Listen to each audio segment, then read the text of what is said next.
नमस्कार सर्वांना. सावळ्याची जणू सावली या मालिकेच्या 25 जानेवारीच्या प्रोमोमध्ये असं पाहायला मिळतं की सावलीला ताराची असिस्टंट म्हणून पाठवायचं की नाही यासाठी सगळ्यांचा घरामध्ये विचार चालू असतो. आणि तितक्यात तिथे सारंग येतो. सारंगला पाहून ऐश्वर्या म्हणते, या पोरीला भैरवीच्या घरी जॉबला पाठवायचे की नाही याबद्दल आपल्या घरामध्ये वोटिंग होत आहे. तिलोत्तमा आणि ऐश्वर्याला वाटते की सावलीने हा जॉब करू नये. या दोघी जणी आधीपासूनच सावलीच्या जॉबसाठी विरोध करत असतात. ऐश्वर्या सारंगला म्हणते, आता तूच डिसिजन घे. तू जो डिसिजन घेशील तोच अंतिम असणार आहे. कारण सगळ्यांचं हे वोटिंग झालेलं असतं आणि सावलीला दोन्ही बाजूने म्हणजे सारखेच वोट्स मिळाले असतात. आता सारंगच्या वोटवरच सगळं काही डिपेंड असतं. तर बिचारी सावली या सगळ्यांचे बोलणे ऐकून मान खाली घालते.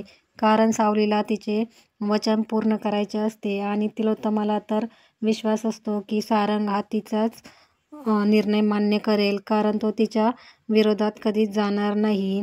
सारंग हा कधीच चुकीचा निर्णय घेणार नाही. त्यामुळे तिलोत्तमा खूप आत्मविश्वासाने म्हणते की जो तुझा निर्णय असेल तोच माझा असेल आणि माझ्या सारंगचाही माझ्यासारखाच निर्णय असेल, असे ती सर्वांना म्हणते. आणि आता आपला निर्णय झाला आहे. आणि ती सारंगला म्हणते की सारंग आता कोणता निर्णय देणार आहे यावर काय बोलावे काय नाही हे काही सारंगला कळत नसते. तर तो सावलीकडे पाहतो. सावली एका ठिकाणी उभी असते आणि आता सारंगची मात्र द्विधा मनस्थिती झालेली असते.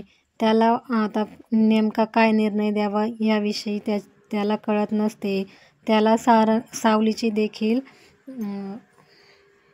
काळजी वाटत असते आणि त्यामुळे आता तो काय निर्णय देणार हे आता आजच्या भागात पाहायला मिळणार आहे.